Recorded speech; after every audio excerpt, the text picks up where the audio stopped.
तो लगातार आज हम अपनी डिबेट में बात कर रहे हैं, इसी पर चर्चा लगातार जारी है। क्या उत्तर प्रदेश में इस बार हावी है मुद्दों पर धर्म की सियासत? तमाम खास मेहमान हमारे साथ बने हुए हैं। अनिला सिंह जी बीजेपी से, संजीव सिंह जी कांग्रेस, राजकुमार भाटी समाजवादी पार्टी, धर्मेंद्र मलिक भारतीय किसान यूनियन से। मैं आपके पास आ रही हूं, लेकिन राजीव एक बार फिर से मैं आपका रुख करना चाह रही हूं जल्दी से।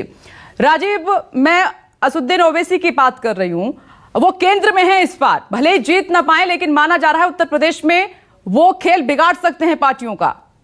वो मुस्लिम वोटर्स को अपने पक्ष में करने की पूरी कोशिश कर रहे हैं, बिहार की तरह।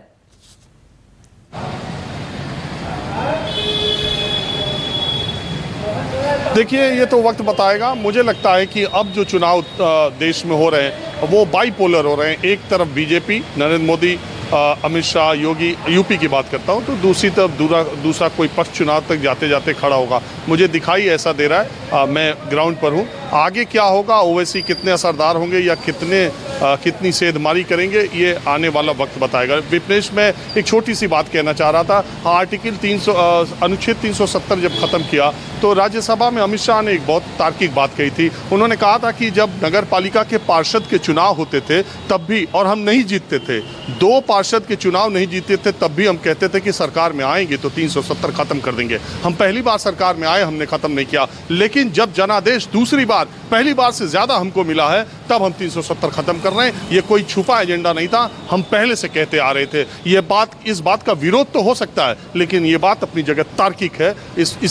इसको मैं तार्किक बात कहता हूं कि जो बात कही गई 30-40 साल से जो पार्टी कह रही थी उसने कर दिया। वो अच्छा फैसला है, बुरा फैसला अलग का है, लेकिन ये बात तार्किक है, उनके विचारधारा से मेल खाती है। लेकिन ऐतराज अब्बा जान कहने पर यह होता है, जब आप 4.5 साल सत्ता में रहते हैं तब आप कहते हैं सबका साथ, सबका विश्वास, सबका विकास, और जब चुनाव आने लगता है तो आप अब अब्बा जान कहते हैं। देश में सबको पता है कि 20 करोड़ मुसलमान हैं, उनका कोई कुछ नहीं कर सकता। 70-75 सालों से मुसलमानों का वोट लेने वाली पार्टियां ये नहीं कह सकती कि उनके स्वास्थ्य, शिक्षा और बुनियादी ढांचे को उन्होंने बहुत ऊपर उठाया है। और देश में कोई आदमी ये नहीं कह सकता कि पिछले 7 सालों में या योगी की 5 सालों में उत्तर प्रदेश के या देश के मुसलमानों पर भारी संकट आ गया है। बात हौसले की होती है, बात ट्रस्ट की होती है, बात विश्वास की होती है। जब आप ऐसे बयान देते हैं, जब चुनाव के वक्त आप दिवाली रमजान की बात करते हैं, जब शमशान कब्रिस्तान की बात करते हैं, जब अब्बा जान की बात करते हैं, तब वो विश्वास पर चोट पहुंचती है। और इसीलिए फिर आप सरकार में आते हैं, फिर आप सबके विश्वास की बात करने में ऐतराज यहाँ पर होता है। अनिला सिंह ने कहा कि उनको उर्दू की तहजीब से, उर्दू भाषा से बहुत लगाव है, लेकिन अफसोस है कि यही योगी आदित्यनाथ गोरखपुर के उर्दू बाजार का नाम हिंदी बाजार करते हैं। जो सगी बहनों का दर्जा हिंदू और उर्दू को दिया जाता है, मेरा दावा है कि इस डिबेट का वीडियो निकाल करके पीछे देख लिया जाए, चाहे भारतीय जनता पार्टी का प्रवक्ता हो, सपा का हो, राकेश टिकैत हो, आप खुद हो और मैं हूं, कोई भी आदमी 1 मिनट की बात बिना उर्दू शब्दों के पूरा नहीं कर सकता। ये हमारी रग रग में शामिल है। लेकिन जब चुनाव आता है तो आप अब्बा जान, कब्रिस्तान, शमशान कहते हैं, तब उस विश्वास को और उस हमारी साझी विरासत को चोट पहुंचती है। लेकिन इसके जिम्मेदार अकेला एक पक्ष नहीं है, दूसरे पक्ष ने पिछले 70-75 सालों में मुस्लिम तुष्टीकरण की ऐसी राजनीति की, ऐसा वोट बैंक समझा, एक मुस्लिम नेतृत्व खड़ा नहीं होने दिया और उसको फुटबॉल की तरह इधर से उधर वोट का इस्तेमाल करते रहे। तो अब दुर्भाग्य है कि असल मुद्दों पर आज ये डिबेट होगी, अभी और भी डिबेट होती जाएगी, अपनी अपनी बातें कहेंगे और नमस्कार हो जाएगा। लेकिन बात यही है कि असल मुद्दों पर बात होती नहीं है और उसके बाद ये चर्चा चलती रहती है। जो जीता वही सिकंदर, आमिर खान की फिल्म थी ना, तो जिसकी सरकार बन जाएगी उसकी बल्ले बल्ले। ये खरी बात राजीव रंजन आप एकदम बोलिए, और ये नेताओं को चुप भी रही होगी। भाटी जी, जवाब देना चाहेंगे आप? ना, इसमें सिर्फ एक ही दल शामिल नहीं है, सभी दल इसमें शामिल हैं कि किस तरीके से इस वोट बैंक को वो अपने फायदे के लिए लुभाते रहे हर बार। इसमें कोई संदेह नहीं कि राजीव रंजन जी ने बहुत खरी बात बोली और हम उनकी बात का स्वागत करते हैं। चुभ रही होगी उनको जो गलत मुद्दों पर राजनीति करते हैं। मेरे तो मन की बात राजीव रंजन जी ने कही है, मैं उनके एक एक शब्द की तायद करता हूं और समर्थन करता हूं। बहुत विद्वान पत्रकार हैं, प्रबुद्ध पत्रकार हैं। देखिए विपनेश जी, इसमें कोई संदेह नहीं है कि 2017 का चुनाव भारतीय जनता पार्टी ने धार्मिक उन्माद पैदा करके और लोगों में डिवीजन पैदा करके जीता। लेकिन कहावत है नहीं कि काठ की हांडी एक बार चढ़ती है। योगी जी, आप एक बार धार्मिक उन्माद पैदा करके मुख्यमंत्री बन गए, लेकिन दोबारा चुनाव में उतरने के लिए आपको अपना रिपोर्ट कार्ड लेकर जाना पड़ेगा। जो अभी अनिला जी कह रही थी, कानून व्यवस्था की स्थिति, गुंडे भागे हुए हैं, डरे हुए हैं, अभी अभी सुबह आज 6 बजे बादलपुर थाना है नोएडा में, आपके पड़ोस में जहां आपका स्टूडियो है, वहां से 20 किलोमीटर दूर, सुबह एक लड़की जो खिलाड़ी लड़की है, प्लेयर है, सुबह रेस लगा रही थी, उसके साथ 4-5 बच्चे और भी थे, उसका अपहरण हो गया और उसके परिजन थाने में गए। थाना थोड़ी दूर पर ही है। 2 घंटे तक पुलिस ने सुनवाई नहीं की। गांव के लोगों ने सड़क जाम कर दी। जब नेशनल हाईवे जाम करके बैठ गए तब पुलिस ने वायरलेस किए हैं, सूचना दी है और तब भागदौड़ थोड़ी की है।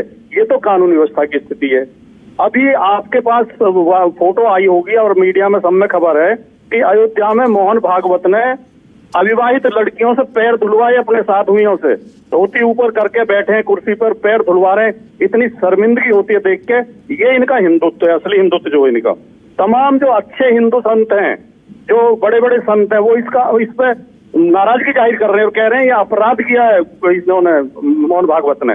अनिला जी भी एक महिला है, क्या अनिला जी इसका समर्थन करेंगे या उसकी भर्त्सना करेंगी, उसकी निंदा करेंगे? देखिए विपनेश जी, मुझे क्योंकि बहुत लेट टाइम मिला, मैं थोड़ा सा समय लेना चाहूंगा जी। चुनाव में जो घोषणा पत्र जारी किया था भारतीय जनता पार्टी ने, भारतीय जनता पार्टी उसे भूल गई है। ये मेरे हाथ में कॉपी है जो इन्होंने ये जारी किया था 2017 में, लोक कल्याण संकल्प पत्र 2017।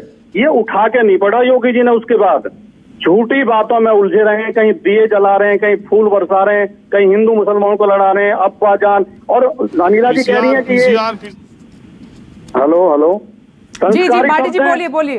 अनिला जी कह रही है संस्कारी शब्द में। मुझे इतनी शर्म आ रही है कि ये संस्कार है भारतीय जनता पार्टी के।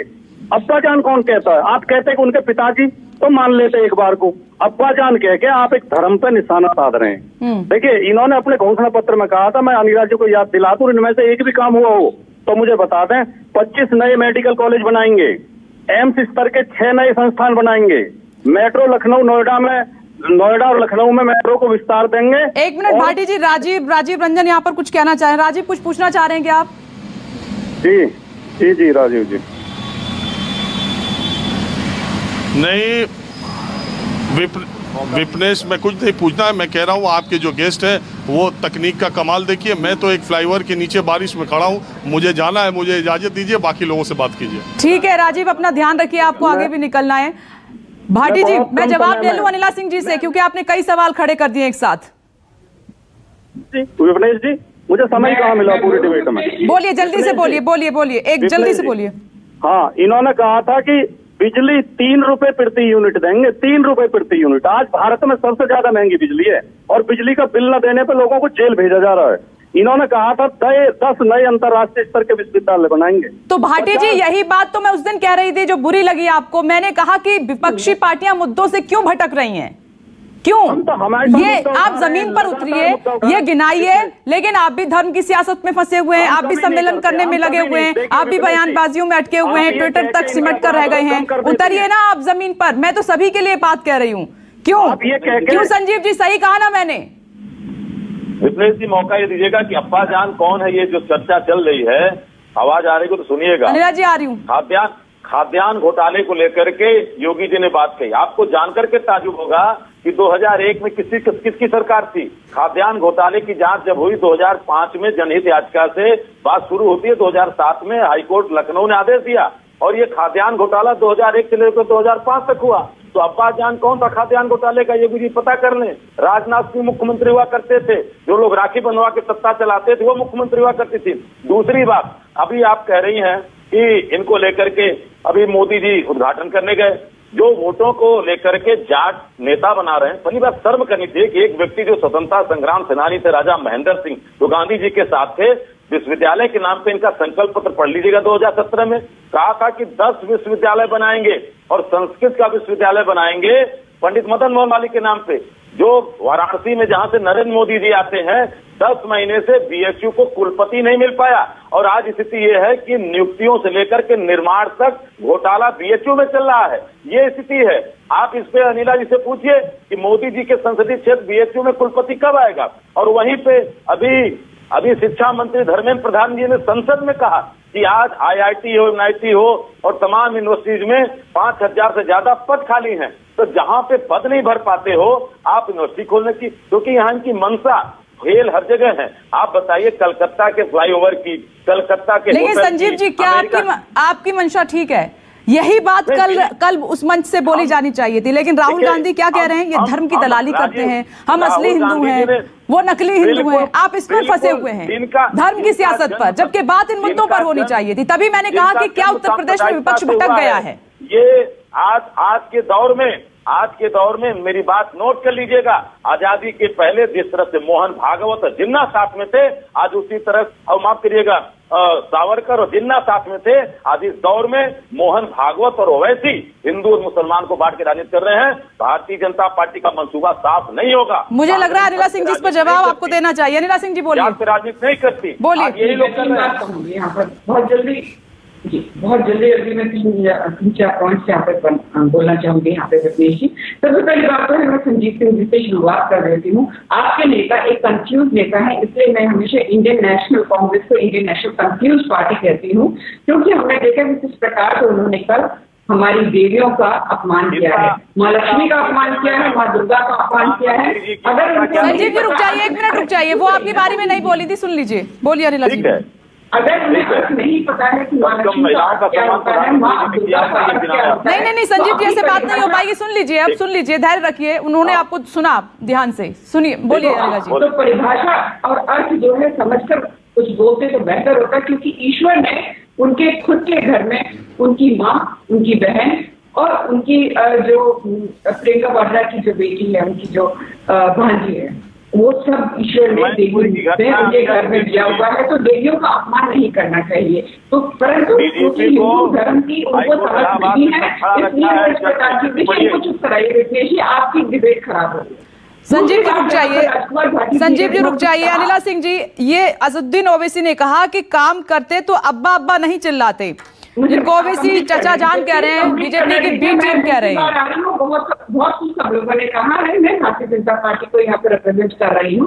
राजकुमार भाटी जी, अगर आपके नेता को वो उनको संबोधित करते हुए अब्बा जान का शब्द प्रयोग करते हैं, तो उसकी मिर्ची क्यों लग जाती है सब लोगों को? हाँ, अब्बा जान कहना क्या गलत है? मौलाना मुलायम सिंह यादव से बहुत गर्व महसूस करते थे जब उनको मौलाना मुलायम सिंह यादव कहा जाता था, और आज अगर अब्बा जान उनको बोला जा रहा है तो इसकी परेशानी क्यों हो जा रही है लोगों को? अखिलेश यादव जी ने जब ये कहा कि बाराबंकी में जो मस्जिद गिराई थी, क्या उनकी बात की थी? ये कहा था योगी आदित्यनाथ जी को, तो गिरेबान में झांकना कहती हैं अनिला जी। अनिला जी, आप शब्दों पर थोड़ा संयम रखिएगा। ये न्यूज 24 का प्लेटफॉर्म है, शब्दों पर थोड़ा संयम रखिएगा। इस तरीके की भाषा शब्दों को न्यूज 24 परमिट नहीं करेगा। आप अपने पिताजी को नहीं, ये ज्यादा जा रहा है, ये ओवर है। इन शब्दों की जगह नहीं है इस डिबेट में, वक्त की कमी है। चर्चा को मुझे यहीं विराम देना होगा। नहीं, मैं इसको अलाउ नहीं करूंगी बिल्कुल भी। आप डिबेट करें, लेकिन शब्दों पर संयम रखें, अच्छे से करें, तमीज से करें। ये नहीं कि कुछ भी बोल देंगे आप। नमस्कार, मैं हूं मानक गुप्ता। अगर आपको हमारा ये वीडियो पसंद आया हो तो इसे लाइक और शेयर जरूर करें, और हां, हमें सब्सक्राइब और फॉलो करना ना भूलें, ताकि आप देश और दुनिया की कोई खबर मिस ना करें। तो जुड़े रहिए हमारे साथ और देखते रहिए न्यूज़ 24।